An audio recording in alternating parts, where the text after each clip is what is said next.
Let's start off with keeping you up to speed as regards the Presidential Election Tribunal hearing, which is actually holding in Lagos, in Abuja, Nigeria. And of course, we have News Central's correspondent, who is actually the Abuja Chief Buri on standby there, Amadin. Amadin, thank you so much for your time.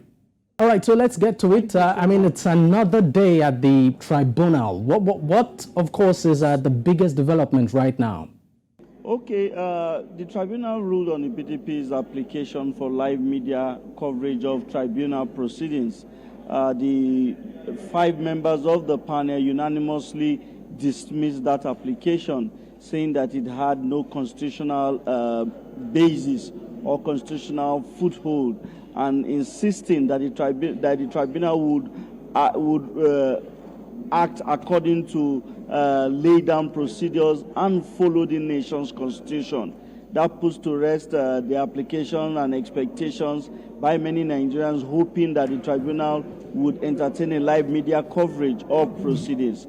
But before then, the tribunal entertained the Allied People's Movement's petition, where it urged the councils of the party to consider consolidating their petition as required in the first schedule of the Electoral Act. All right, now we understand also that as at last week, some of the parties that of course filed petitions there are asking for about more time in order to present what I call it evidences right now. We have the Labour Party and also the PDP. Do we have an update to that development?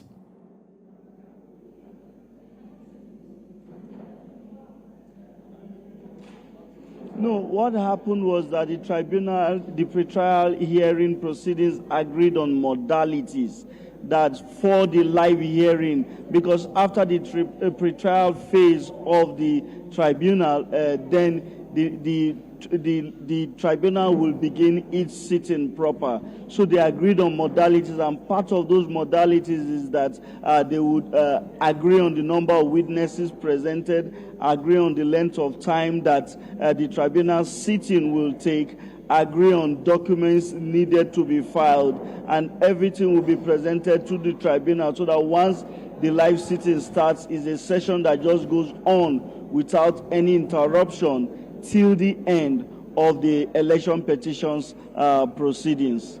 All right, Amadin, before I let you go, there's also the talk of course, the inauguration ceremony holding in about 7 days from now. Some are actually saying that, there's a bit of fear as regards the, tribunal holding, on one side, and then we're also looking forward to the inauguration. Some have the fear that once the inauguration or the handover happens, a lot or some things might be tampered with. Do you think that at all holds any weight?